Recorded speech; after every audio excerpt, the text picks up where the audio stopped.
畑から何も持ち出さない、持ち込まないという原則に基づく自然農の畑では、化学肥料や動物の糞などから作る堆肥を使いません。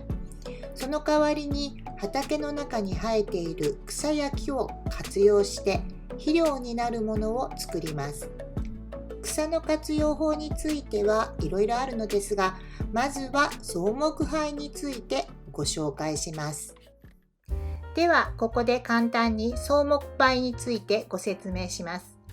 草木灰とは藁や落ち葉、枯れ草などを燃やして作る灰のことです。草木灰の主な成分は石灰、リン酸、ケ酸、カリウムです。この成分の比率は何を燃やしたかによっても異なるのですが、石灰が多めに含まれています。ではこれが野菜作りにどのように効果があるかというと、カリウムは球根や根の育成を促進する効果があります。リン酸は果実や花に影響していて、花つき、実つきを良くすることができます。石灰は雨が多い日本の土壌は酸性に傾きがちなのですが、それをアルカリ性に傾けることができます。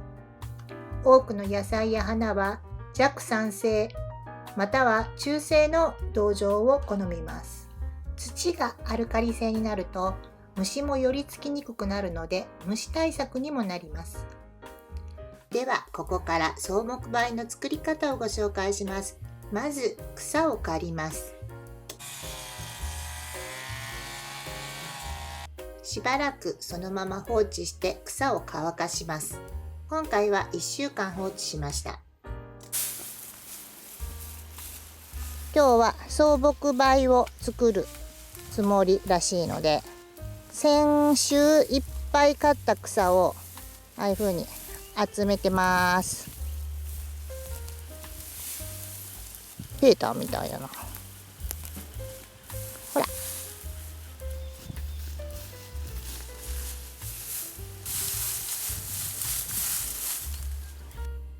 畑にある栗の木を剪定した時に出た木も、栗の木を加工して何かを作りたいなと思ってはいるのですが、保管しにくそうな部分は燃やして草木灰にすることにしました。草よりも木の灰の方が成分としてはより良いらしいです。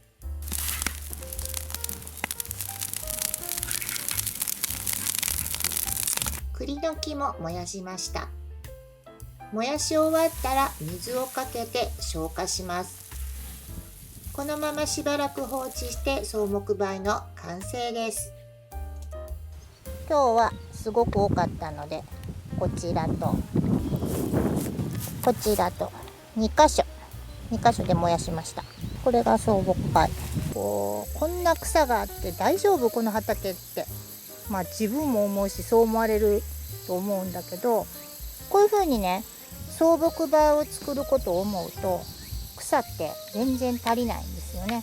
でプラス草マルチとか作るとなると草が本当はもっといって結局こういう畑の面積の4分の1ぐらいは草をちゃんと生やしてないといかんのかなと思う今日この頃。今回の動画は先日草木灰を作った時の様子と、こちらの動画から草木灰について説明している部分を抜粋して編集し直して構成しました。こちらの動画に草マルチや草堆肥についてもご紹介してますので、ぜひチャンネル登録してこちらの動画もご覧ください。本日は最後までご視聴いただき本当にありがとうございました。